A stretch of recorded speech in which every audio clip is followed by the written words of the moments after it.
Vamos a hablar con nuestro columnista de economía, Matías García, docente de la Universidad Nacional de La Plata. Mati, ¿cómo estás? Buen día. Muy bien, Pamela, buen día a resto, a todos y todas que están por ahí. Bueno, muchas gracias. Siempre te damos alguna tarea para que nos ayudes a entender un poquitito esta realidad. Y hoy vamos a mezclar la economía con el trabajo, ¿no? Y vamos a hablar de la reforma laboral.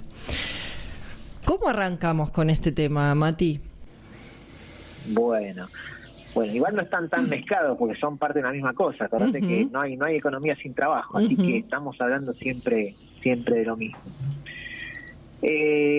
¿Por dónde arrancar?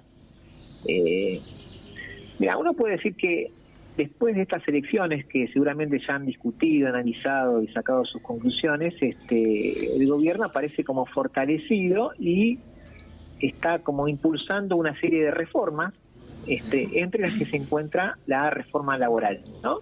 Planteándola como una forma de modernizar el trabajo, generar empleo y dar flexibilidad a las empresas. El tema es que siempre, dentro de estos términos técnicos, siempre se esconden cosas, ¿no?, que pueden afectar más o menos a las condiciones de vida y de trabajo de los trabajadores. Mi planteo es el siguiente, o para arrancar, el mercado laboral argentino, nuestro mercado laboral, tiene problemas. Yo creo que es indudable, ¿no? Sí. Hay desempleo, hay desigualdad de género, hay informalidad, hay bajos salarios. Eso creo que es indiscutible. Por eso, oponerse a priori a una reforma es reaccionario, ¿no? Es conservador y no creo que sea muy exitoso ese planteo. Entonces creo que el planteo, la verdadera discusión no es si debe o no debe haber reforma laboral, sino qué tipos de cambios o qué tipos de reformas queremos, ¿no? Entonces, yo la propuesta que quería traer acá a discutir con ustedes es primero conversar un poquito acerca de qué reforma está planteando el gobierno y eventualmente, y pensamos que no estamos muy de acuerdo con esas propuestas, bueno, ¿cuál es el planteo que podemos hacer nosotros, ¿no? Pero no quedarnos simplemente, esto no estoy de acuerdo, esto está mal, cuando no planteas algo para solucionar un problema que insisto que existe, ¿no? El problema del mercado laboral tiene un problema. Bien, entonces con ese planteo inicial arrancamos. Bueno, ¿cuál es la propuesta del gobierno? ¿De qué reforma estamos hablando? Empiezan a circular, de hecho no hay un proyecto de ley firme. Si bien hay un proyecto de ley que presentó una diputada libertaria, seguramente ese no va a ser el definitivo, que se va a presentar en febrero, sino lo que están haciendo ahora es tirando propuestas, líneas, acciones que tienen que ver con esa reforma para tantear, ¿no? Para ver qué reacción hay, para ver si hay apoyo, tanteando diputados y senadores para ver finalmente qué es lo que presentan. Y en ese popurrí de cosas aparecen conceptos que es bueno saber de qué se trata. A veces en un momento hablan de la posibilidad de que se permita que los convenios hacer convenios colectivos de trabajo por empresa, en lugar de por rama. Entonces, primero aclarar qué es un convenio, qué es un convenio colectivo de trabajo, ¿no? Porque a veces uno siempre habla y no sé de qué se está hablando. Bueno, un convenio colectivo de trabajo, cuando se habla de un convenio colectivo, estamos hablando de un conjunto de acuerdos que existe entre los sindicatos y las cámaras empresariales, ¿no? Generalmente se hacen por rama, ¿no? Entonces, por ejemplo, la Unión Obrera Metalúrgica acuerda con la Cámara Empresarial de los Metalúrgicos una serie de reglas básicas. ¿Qué son esas reglas básicas? Por ejemplo, cuánto se cobra por determinado trabajo, cuántas horas se trabaja, qué licencias, qué pasa con las vacaciones, qué pasa con la antigüedad. Es decir, muchas de las cosas que están por ley hay que bajarlas para cada actividad. Esos son los convenios colectivos de trabajo. Exacto, que entonces, no es solo lo salarial, sino que, como vos bien explicás, Mati, tiene que ver con todas las condiciones laborales específicas al sector de trabajo del que se esté hablando, ¿no? Totalmente, horas extras, las vacaciones, ¿cuándo son las vacaciones? Me las pueden partir, yo quiero irme en verano, puedo irme en otro día, la empresa puede hacer lo que quiere. Bueno, todas esas cosas hay que acordarlas, ¿no? Y ya se hacen por rama de actividad. Entonces, ¿qué es lo que está diciendo el gobierno? Que no sea por rama, porque es muy amplio la rama, entonces que sea por empresa. El tema es que es claro que si vos no es lo mismo negociar como un colectivo, por ejemplo, empleados metalúrgicos de todo el país, que hacerlo, yo soy una pyme y o soy un trabajador que estoy en una gran industria, con el empleador mío no es lo mismo negociar a ese nivel, ¿no? Pero están con ese planteo. Otro planteo que hablan es eliminar la ultraactividad de los convenios colectivos. No sé si le escucharon hablar, pero están planteando y no se entiende muy bien qué es la ultraactividad, hay que explicar. La ultraactividad es lo siguiente: vos cuando haces un convenio colectivo de trabajo, ese convenio, ese acuerdo, tiene un tiempo, ¿no? Es por 1 año, 5 años, lo que fuera, ¿no? Hay un periodo de tiempo. El tema es qué pasa cuando se acaba ese convenio. Claro. En Argentina, en la legislación laboral, hay algo que se llama ultraactividad. ¿Qué es la ultraactividad? Es que cuando finaliza ese plazo, si no hay un nuevo acuerdo, continúan el acuerdo anterior. Porque de lo contrario, ¿qué pasa? Se caen todos los derechos. El gobierno está planteando que eliminan la ultraactividad. Cuando se termina el convenio, el acuerdo, se cae todo. Y si no hay un acuerdo para uno nuevo, bueno, arrancan todo de cero. No hay ningún derecho, yo puedo empezar a pagar lo que quiero, puedo exigirte determinadas cuestiones que no estaban en el acuerdo anterior porque no hay un acuerdo firmado. Y obviamente eso no hay ningún estímulo para que la empresa firme un nuevo acuerdo, porque obviamente prefiere que no haya ningún tipo de regla en la relación patrón obrero. Pero bueno, la ultraactividad apunta a eso. Plantean reducir las indemnizaciones, siempre con esa promesa de que si yo elimino o reduzco las indemnizaciones voy a favorecer la contratación o el empleo.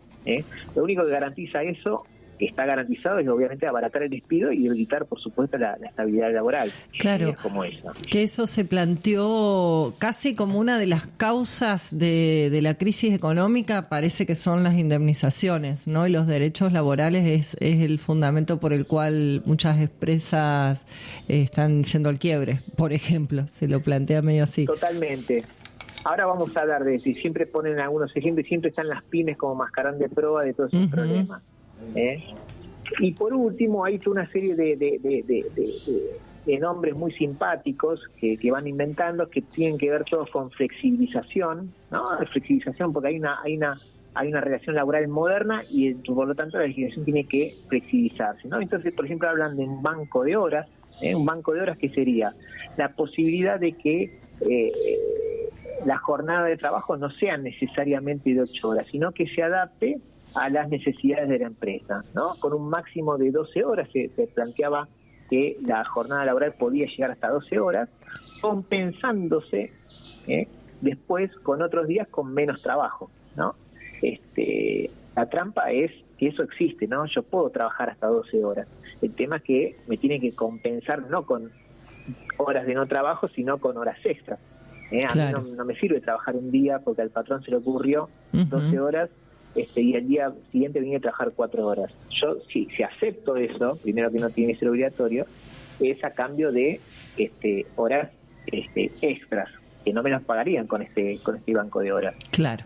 Lo mismo con las vacaciones fragmentadas, esa posibilidad que tendría el empleador de decir cuándo tomás las vacaciones y cuántos días, si son seguidos o no, lo decide cada empleador. Y otra cuestión también simpática, lo de salarios dinámicos, no sé si lo han escuchado. Pero básicamente plantean un sueldo atado a la productividad, ¿no? Es algo que, insisto, también existe, pero el riesgo ante estos nombres que van apareciendo es que esa dinámica del salario perfore el piso de los salarios acordados en paritarias, ¿no? Entonces, yo estaría de acuerdo con que si hay mayor productividad o un mejor resultado de la empresa, a mí me paguen un plus. Pero no que si eso no ocurre, me paguen menos de lo que estableció el piso del convenio colectivo de trabajo, ¿no? Entonces, con estos salarios dinámicos buscan romper esos acuerdos que hasta hoy regulan la actividad laboral. Claro. Lo primero, ¿no? Escuchando atentamente, la sensación es, en primer lugar, las palabras que utilizan, porque todo se plantea, todas estas propuestas se plantean como una modernización, ¿no? Y en un marco de base de libertad, ¿no? Entonces vos sos libre de elegir cuántas horas trabajás por día. Vos sos libre de arreglar con tu patronal. Hay un acuerdo donde desaparece todo lo que tiene que ver justamente con lo que vos mencionabas, con los convenios colectivos, con los derechos que hemos ganado por organización, por lucha, por la lucha sindical. Los derechos colectivos, con toda esta descripción que vos vas haciendo, desaparecerían en su totalidad. No en su totalidad, pero buscan avanzar sobre esos derechos, ¿no? Buscan romper esa estructura de un trabajador con ciertos derechos, y lo que están buscando y lo que están como endiosando es en realidad algo así como un emprendedor que oferta su trabajo en un mercado de trabajo, y que las empresas o el capitalista lo contratará o no en función de lo que lleguen a acordar, ¿no? Entonces, pero no hay ningún tipo de reglas básicas para el mundo laboral. Claro. Y todo este discurso a la vez viene como contenido en toda una serie de planteos, ¿no? Entonces, por ejemplo, te dicen, no, es necesaria una reforma laboral porque las medidas que van a generar más empleo. ¿Quién puede estar en desacuerdo con ese? El tema es que si realmente van a crear más empleo. En los años 90, muy parecido a lo que nos está pasando ahora, se aplicaron medidas muy, pero muy similares a estas, ¿no? De total desregulación y flexibilización de todo tipo, entre ellas de las condiciones de trabajo. Y el desempleo no solamente no bajó, sino que subió, y además subió la precarización laboral. Uh-huh. Y contrariamente, hasta no hace muy poquito, en los años de fuerte crecimiento económico del país, 2005-2012, el empleo registrado privado, o sea, no estamos hablando de empleo estatal, que siempre dicen, porque el empleo estatal es muy fácil aumentarlo.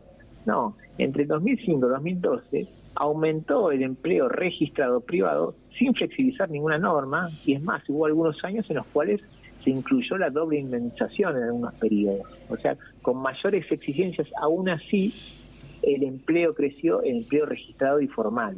Por lo tanto, es una falacia afirmar que el problema del desempleo es estas rigideces que buscan flexibilizar. Uh-huh.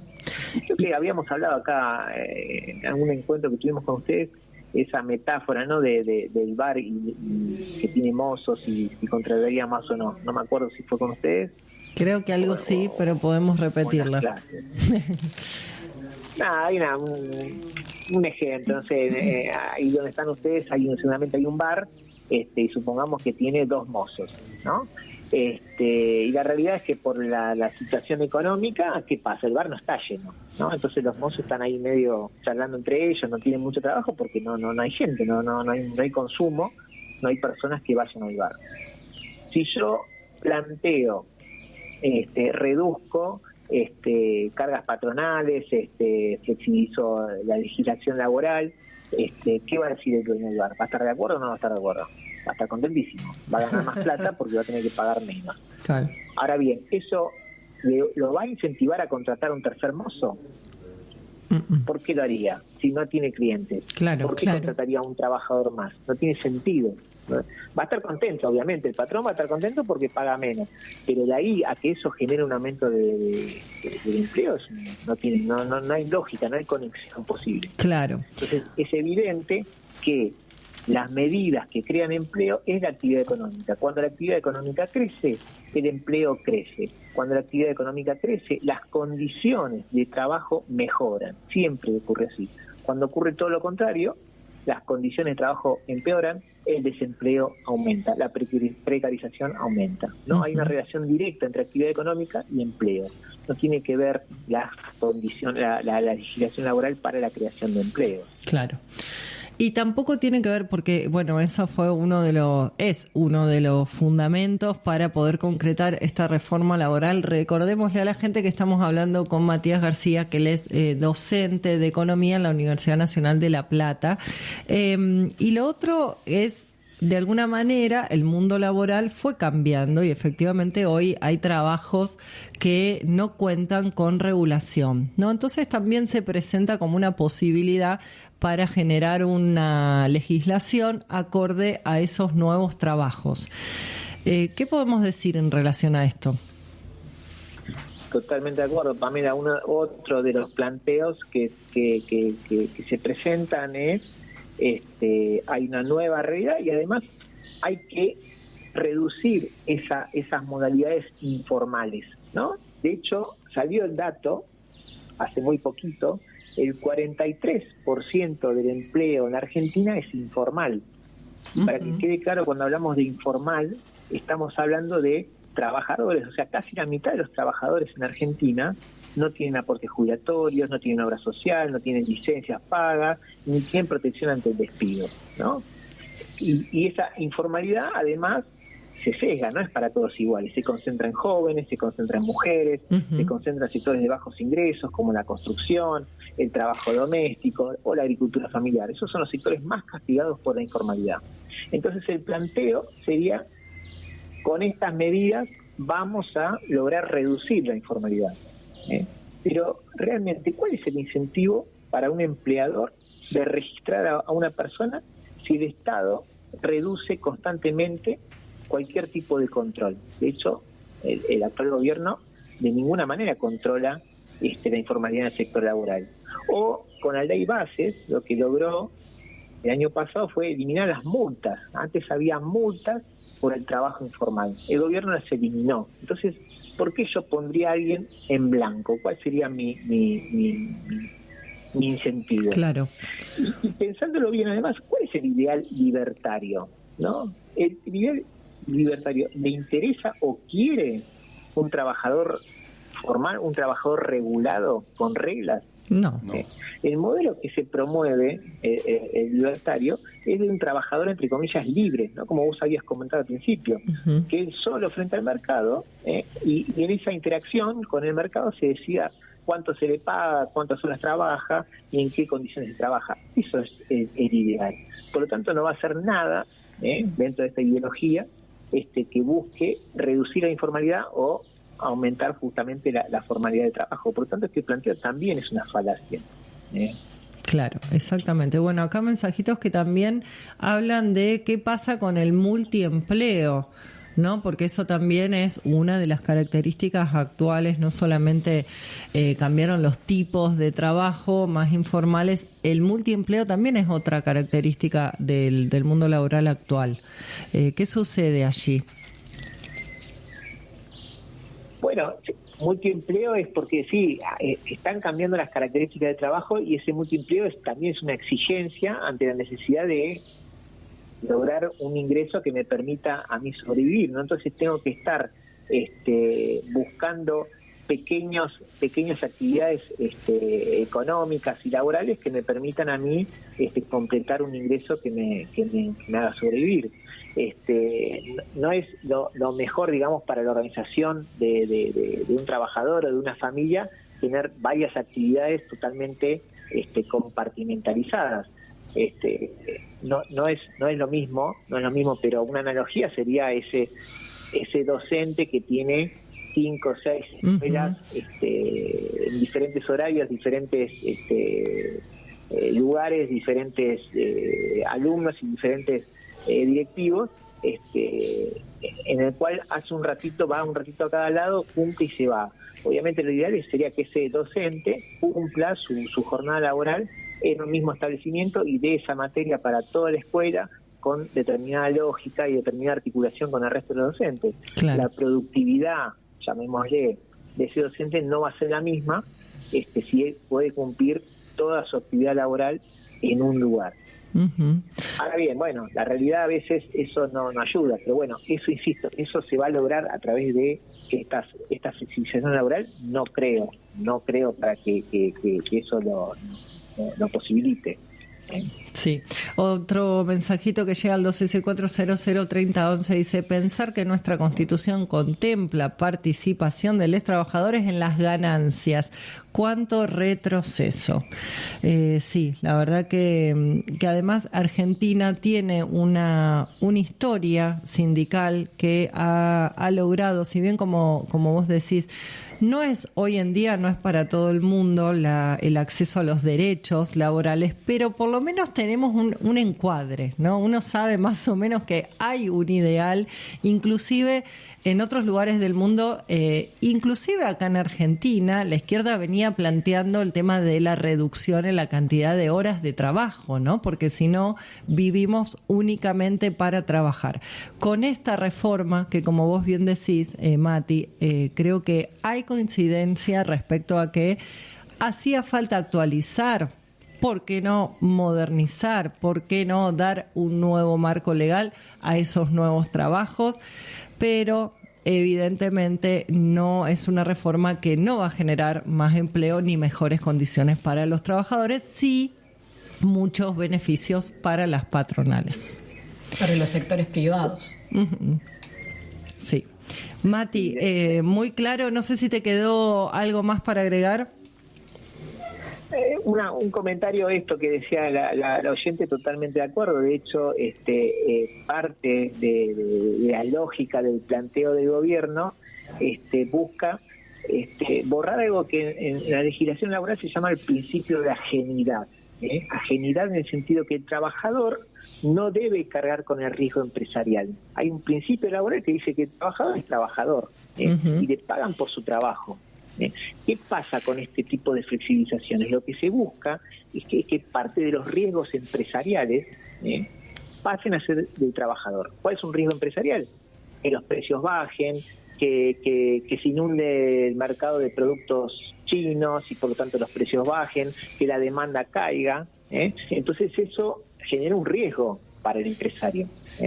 Esos riesgos quieren que sean trasladados al trabajador y que por lo tanto haya semanas o días o meses que trabaje poco y nada, que las vacaciones no sean en tal periodo sino que sean en otro, que yo pueda pagarle más o pueda pagarle menos. Yo le quiero trasladar los riesgos al trabajador, pero le traslado los riesgos, pero no le traslado la ganancia, porque claro, si la empresa gana más, yo no estoy trasladando la ganancia. Entonces sí, acá esa división que hay, la quieren borrar, pero solamente para beneficiar a un actor. Uh-huh. Y eso que decía el oyente, la Constitución dice que se tiene que compartir la ganancia, por supuesto, y de hecho debería darse, ¿no? Esa cuestión que si a la empresa le va bien, debería automáticamente el trabajador también ganar bien. Uh-huh. Pero acá muy ocultamente lo que se está planteando es que se compartan los riesgos, casi como que fueran socios, pero no las ganancias. Sí, ¿no? Las ganancias no se ponen en consideración, ¿no? Sí. Y eso es un problema que hay. Mati, te agradecemos muchísimo toda esta información, la claridad de siempre y con este tema que es tan importante poder charlarlo e informarnos. Muchas gracias, Mati. No, gracias a ustedes también. Hasta la próxima. Hasta la próxima. Abrazo. Chau. Bueno, hablábamos entonces con Matías García, nuestro columnista de economía, hoy hablando sobre la reforma laboral. ¿Te pareció interesante el contenido? Escanea el QR y suscríbete.